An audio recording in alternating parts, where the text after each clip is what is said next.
Welcome to Rainy Day Recess, where we study Seattle Public Schools and the factors that influence it out in the world. We are back with our legislative advocacy series with Megan Larkin. I'm Christy Robertson. We've got Jasmine Polito. Hello. And Jasmine's 1-year-old also here with us. He says hello while eating banana. We just released our Advocacy 101 episode, but we are back again in your feed due to a recent development that Megan is going to tell us about. And we're going to guide you through something that we are hoping that you guys can all learn how to do. Yes. So thank you for having me back. And it's very exciting. We've got your first opportunity for easy, effective advocacy during the session around the big three. Yeah, and just to key in our newer listeners, in case you haven't listened to Legislative Advocacy 101, you can look back on that. But for those who are newer to the public education space, the big three is the most commonly underfunded aspects of public education. Those are transportation, special education, and MSOC, which stands for materials, supplies, and operating costs. So if you're for public education, then you would want these funded in some way. Yeah, absolutely. If these are properly funded, we can put a huge dent in SPS's deficit. And I really just can't emphasize enough how broadly supported by people who know what they're talking about. Superintendents, school administrators, like everybody. And given that we've run out of one-time solutions for closing the structural deficit, school closures would come into play probably again if we aren't able to secure funding to close that $100 million gap. Yes, it's very possible. It's also a big problem statewide. Last I heard, there were 6 districts in binding conditions, which is the step before receivership. Receivership is like bankruptcy if you're a school district. And then there's several dozen more who are headed towards binding conditions, including, I believe, Shoreline and SPS, if we don't get money from the legislature to fulfill Washington's paramount duty of amply funding basic education. And if you want to learn more about what can happen in binding conditions, you can listen back to the Seattle Hall Pass episode with Stephen Nielsen, where he talks about what that actually means. And that episode's called Can SPS Go Bankrupt? On Tuesday, January 22nd, there is a hearing before the Senate Early Learning and K-12 Committee for the big 3 bills in the Senate. The leaders of WASA, which is the school administrators, WASDA, which is the school board directors, and Washington State PTA, which is primarily parents, are going to do a panel before that committee, along with superintendents from 5 school districts, including Brent Jones from SPS. So you can really see how widespread the support for the big 3 is. The bills before this committee are 5187, that's a transportation bill. I won't get into too many details here, but it'll be linked in the show notes. It's, I think, important to note that this transportation bill doesn't necessarily do everything that everybody wants, but it's a great starting point. We can work with senators to maybe get some more stuff in there, maybe plug those funding gaps a little bit more. Then we have 5192, which is the MSOC bill from Senator Wellman. It also doesn't necessarily do everything we would like it to do. It's a starting place, though. We can work with our senators to get some more things added in there to do a better job closing the MSOC gap. We also have 5263, which is a special education bill co-sponsored by Senator Peterson from the 43rd, who is the majority leader of the Senate, and also by Senator Braun, who is the minority leader of the Senate. So I think it's important to note that these are like leaders from both parties coming together around this. 5307 does everything that 5263 does. There's some safety net improvements. And then the biggest thing for me is that 5307 includes funding for inclusion. So personally, what I'm planning to do is I'm going to sign in pro on both of the bills. I concur. If you're listening to this, what? Just sign in pro on all of them. These bills are really something that are super broadly popular. The education community is coming together. People are coming together across partisan lines. This is notable. And now it's going to be important for the public, you, me, all our friends, to show support for these bills before the committee. And a good way to do that is to sign in pro. Before we talk you through how to do that, I just want to flag something that tends to happen from time to time, even around bills like this, that like basically everybody wants. Sometimes you get a group of people, I'm not going to even dignify them with name drops, but it's like the people who want to ban every book in sight. Can I add in, maybe? Sure. Yeah, I would say these are groups of folks that are actually trying to dismantle the public education system, and they are trying to replace that with what they call school choice, which is basically an option into charter schools, private schools, etc., over public education. Is that correct? Yes, that is my read on the situation. And unfortunately, they are pretty well organized and pretty good at advocating within the legislature.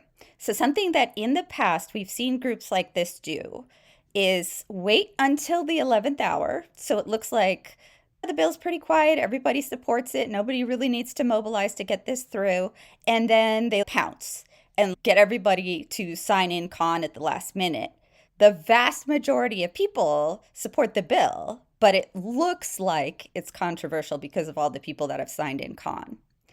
So what we need to do is show that there really is a lot of support for this out in the public.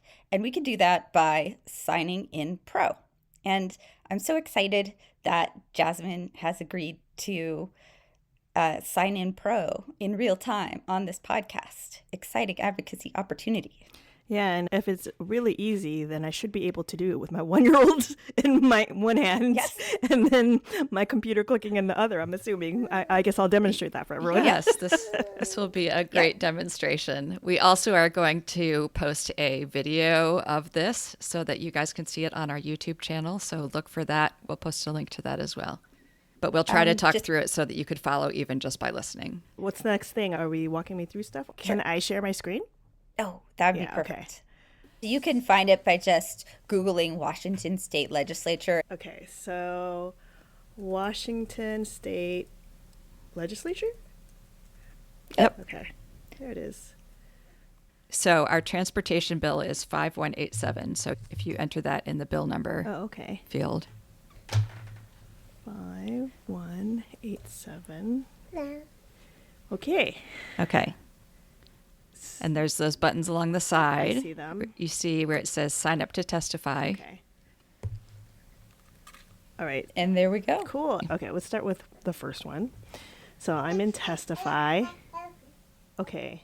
Okay, this is perfect. This is where you want to land and where your advocacy org will link you directly to this. Yes, and in our show description, we will have a link that takes you directly to here, so all the previous steps you can skip. Okay. Yep. Okay, great. Okay, so if you're curious, you can click on the see who else has signed in for this. That's the green button where it says see who signed for in. this agenda item. Oh, okay. Yeah. Yep. Yeah. Oh. Yep. So there is all of the people who plan to testify. There's Dr. Brent can- Jones. Yeah. Yep, Dr. Brent Jones. We got Angela Steck, Washington State PTA president. If you go down a little further to not Dr. Conci testifying, Pedrosa. Yeah. this is a list of people who have signed in pro. Oh, there you are. So this is, you're adding your name to this list. I see. And you can see that there's not a ton of information that's revealed publicly, but you do go on the legislative record. So you see where it says position and it says pro down there. You can also search for pro or con, and it will tell you the numbers Oh. of each. So before the hearing, what based on what Megan's saying, we're going to see like hundreds of people that are signed in con. I see. So what happens is like everyone is lackadaisical about it because they're like, oh, everyone says pro, so we're fine. And then not everyone puts their name in for pro thinking it's like a shoe-in, and then people sign in last minute and put con. Exactly. And it's like difficult to know for sure which bills they're going to do that on, but we're hearing that they probably are going to do it on this bill. So that makes it even more important to sign in pro. Got it. Okay. So if I were to do it, I would say I would like my position noted for the legislative record. Is that correct? Okay. Yes. Yep. And just for anyone who is not watching the video on this, it says complete the fields below and press submit to state your position on a bill without testifying. So there's a field that says position. I'm going to put pro. I will put my name, Jasmine. I think it's important to note that you don't have to put your street address if you don't want to. Okay. Because it is public record. So if you don't want anyone to know where you live, just leave off the street address part and just do your city, state, and zip code. For organization, you can put parent advocate, or you can put community advocate, or identify yourself as a member of a particular organization.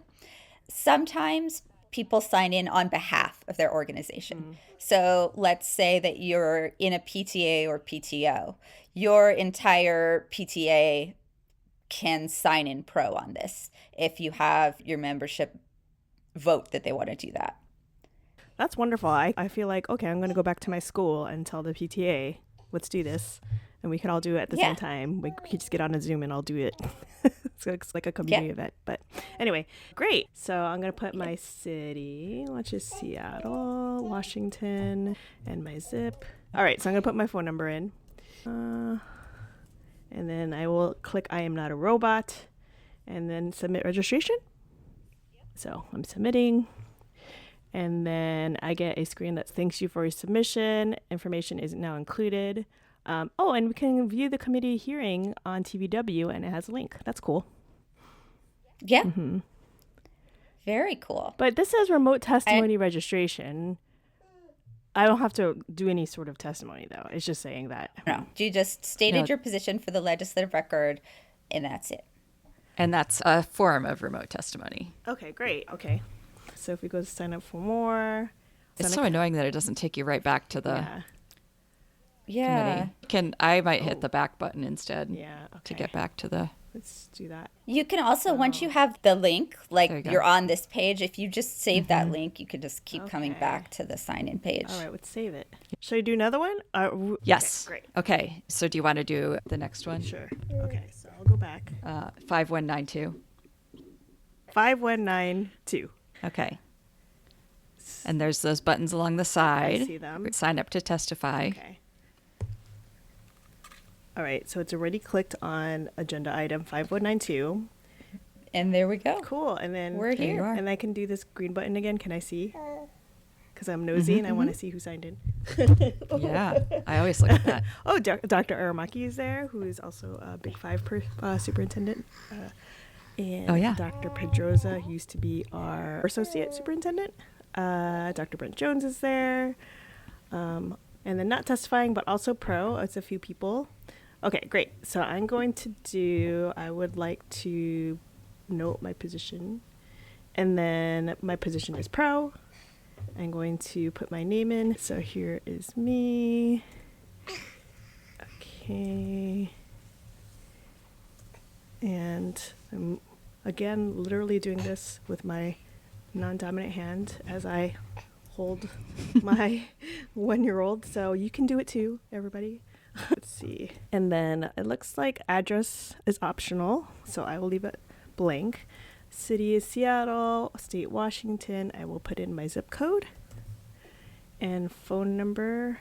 And it does say phone number is required. Okay. All right, and then it says, by clicking submit registration, you acknowledge you have read and understand the information explaining the purpose of this form and that all of your information is accurate. After submitting, it may not be possible to make changes to registered information. So I'm just double checking my information really quick so that I didn't accidentally put con or something. and then I will submit because I am a little distracted at the moment, and that could happen. So everyone, please check before you submit. And it is all done. Okay. Oh, Yeah, You have you signed did in it. pro. I did it. Woo! Celebration. So to recap, you just go to the legislature's main page, you enter the bill number you're interested in signing in pro for, you click testify, but don't worry, you don't have to testify. You just have to fill out those fields that Jasmine just filled out. Super easy, gets easier the more you do it. And if you don't And- know what the actual bill number is, what is the easiest way to still do it? Hopefully, if you sign up for action alerts from your preferred advocacy organization, they will give you a link that will just go directly to that committee sign-in page. And I would bet that there's going to be many action alerts coming out today asking people to do just that around these bills. So that's another advantage to finding an advocacy org that you feel reflects your priorities and just signing on and helping their efforts. Sounds great. And because there's about 4 bills, I'm even going to put in my calendar, do pro on 4 bills, just so it doesn't fall off my radar, because there is a small window to do this. Is that correct? Yes. Yep. I believe you could do it up until an hour before the committee, but I would want to double check that. Yeah, that sounds about right. Sounds great. I think that's it. This was a bonus episode. We are going to come back to your feed hopefully soon, where we'll talk more about the big 3 bills that we're going to follow in this series. And really quick, I just remembered one other thing. If you want to get like advocacy bonus points, you can also thank your senators if they either sponsored or co-sponsored this bill. For example, Senator Peterson is in the 43rd, where a lot of Seattleites also are. He is one of the primary sponsors on one of the special education bills, 5263. So shoot him an email, say thank you. And when you enter the bill number, you can see all of the senators who are signed on as sponsors. I know my senator, Jesse Solomon, also signed on as a co-sponsor. So thank you, kind sir, if you're listening to this. And if you see your senator on there, thank them too. That's another just easy way to let them know that you're paying attention and you appreciate their efforts. That's wonderful. Thank you so much, Megan. I love being able to take all of the information that we have been talking about for the last few months, or actually since the beginning of this podcast and even on the beginning of Seattle Hall Pass, putting all that information into action. Yeah, I'm happy to do it. I'm excited about all the momentum around the big 3. Yes, Also, and Peter's thank very you, excited Peter. too. It's all for he's- Peter, so... Yes. That's correct. Yeah, these are all going to be 5 years down the line when he is going into kindergarten. These are going to be things that are going That's to right. impact him for sure. Okay, that's it for this episode. Thank you so much to Megan Larkin. I'm Christy Robertson. I'm Jasmine Polito. Yeah. Peter saying hello. You can find our show notes at rainydayrecess.org. And if you would like to, you can subscribe to our podcast. You can also donate to us because we are an independently run podcast. And so anything that you can contribute to helping our efforts and inform the public are very welcome. That's right. And you can contact us at hello@rainydayrecess.org. Tell us if you were able to go through this process, or if you ran into any hiccups, or if there's more that you would like to hear about. Stay curious, stay cozy, and join us next time for Rainy Day Recess.